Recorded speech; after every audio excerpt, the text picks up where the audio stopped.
பூஞ்சோலை மாணவர்கள் அனைவருக்கும் வணக்கம்.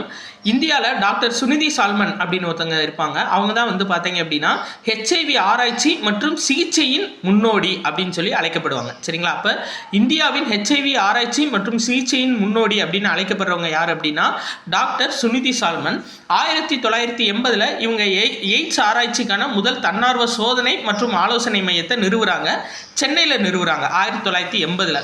அப்புறம் 5 வருஷம் கழிச்சு 1985 இந்தியாவோட முதல் ஹெச்ஐவி தொற்றுக்கான ஆதாரத்தை ஆவணப்படுத்துகிறாங்க. அப்போ இந்த 2 வருஷமும் ரொம்ப முக்கியம். 1980 எய்ட்ஸ் நோய்க்கான ஆராய்ச்சி மற்றும் சோதனை ஆலோசனை மையம் நிறுவுறாங்க. 1980 இந்தியாவோட முதல் ஹெச்ஐவி தொற்று 1985 கண்டறியப்படுது.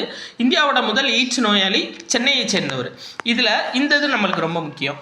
இந்த கண்டறிதல்னு இருக்குது பார்த்தீங்களா, ஹெச்ஐவி வைரஸை எலைசா அப்படின்ற சோதனை மூலியமாக நம்ம கண்டறியலாம். எலைசா ELISA அப்படின்றது என்சைம் லிங்க்டு அம்யூனோ சார்பன்ட் அசே. இதான் இந்த சோதனை மூலியமாக நம்ம கண்டறியலாம்.